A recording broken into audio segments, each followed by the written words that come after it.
Okay, this video is gonna be a little different than my other stuff because it's gonna be a little shorter, and also, like, most of the time when I make a video about something, I start adding it to my playstyle. So, like, for example, a video about overextending helped me out a lot because I was kind of learning a lot of that stuff as I went along, and I also had to record footage of me being more patient. Like, I don't know, that sounds like a pretty cool little side effect that comes from running a channel. I haven't made a Lucina-centered video in a while, so sorry if you subscribe to this channel from the more universal Smash videos I've made, but I've also gotten some comments asking for more Marth and Lucina content, so yeah, this one's for you guys.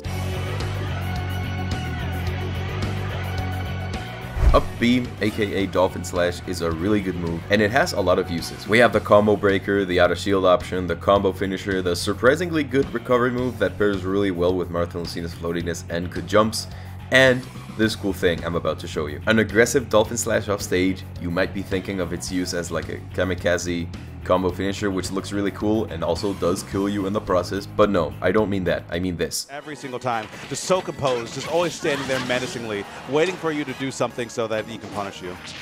Another reverse up B, there's going to be another continued Edgeguard. You won't find any video talking about this in YouTube because this tech isn't very popular, and it's generally only seen against Captain Falcon because it's an easy way to beat his up B without getting command grabbed. I don't see anyone use it other than top level players, some other cool people in the Marcina Discord, and a very special Lucina player on my Discord. Ooh.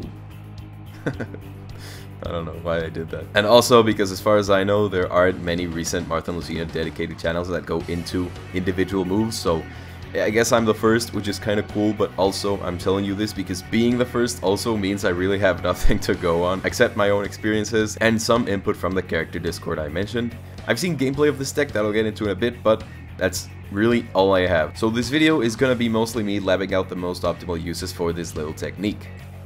The easiest setup for this play is to just run off and drift back, maybe use your DB1 or double jump for some help positioning, and then up B, facing outside to kill with a sweet spot, or gimp them away with the later hit of Dolphin Slash. Going for this also requires you to have sent your target pretty far off stage so that you have enough time to set yourself up, and if you know they're gonna recover low, and if they have a slow enough recovery for you to react in time, and if you're ready for the possibility of trading hits with your opponent's up B. Because you kinda have to walk off the stage a little early to align yourself, at least while you're getting the hang of it, it does take a little more time to set up than the average runoff fare. And at that point, anyone who can recover high is just gonna go high on you, because they're gonna see you down there readying up your Dolphin Slash, and it's like, why even challenge it when they can just skip ledge and land on stage, right? So yeah, I'm not gonna pretend like this is always your best option, but it is Marth and Lucina's attempt to replicate the stuff the Lynx do with their own up Bs, where they do it facing outside the stage trying to scoop opponents recovering low, or even on ledge sometimes. Except this move is quicker, which means it's easier to time in terms of like, you can react late and still get it, but it also has less active frames, so yeah, it's not the easiest thing to get, unless again you send them far enough away to have the time to position yourself and you're completely sure they're going low. These two are pretty racist off stage, but also let's get into what kind of recoveries you probably shouldn't bother using this deck on them because it's too unsafe or just more difficult to execute, which is actually in most cases. First, we have teleports. The most you can do here is the most unoptimal 2-frame ever, or maybe catch them if you think they're gonna use their jump and not their up B for some reason. Also, super horizontal recoveries like DK or Pac-Man side B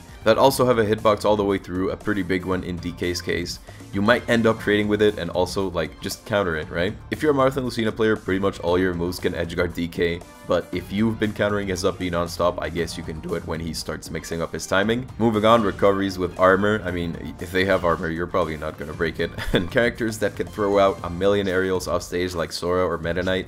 If anyone is gonna challenge this move while you're in position, it's them. I would never bother to try this on them, and I don't think you should either. Also, the faster the recovery goes, the harder it is to time, and you can get reversed on pretty tragically. So an ideal up B to challenge would be a character with a slow recovery, maybe one without a big hitbox, and hopefully coming from a character that can't throw out an aerial to challenge you, because then they just won't make it back. Like a fast faller, like Roy. Roy can't do that. Roy's gonna die. Even with his double jump, he can't really throw out aerials if you're blocking him like that. If you go to practice this in training mode, try it on Falcon or Roy. They die to this pretty easily, but for everyone else you attempt this on in the future, just make sure you know how to tech, because again, this is kind of risky, especially if you did use your double jump to line yourself up. I don't want you guys thinking this is an edgeguard that you can do all the time, because it isn't. It's actually super outclassed, but I mean, Look at the title, Obscure Lucina Tech. Nothing wrong with a little secret mix-up. As far as I'm aware, it's really only fully optimal on Falcon and Ganon and Roy, but I'm sure it works on a bunch of other characters too, just as a mix-up. Yeah, Falcon and Ganon and Roy,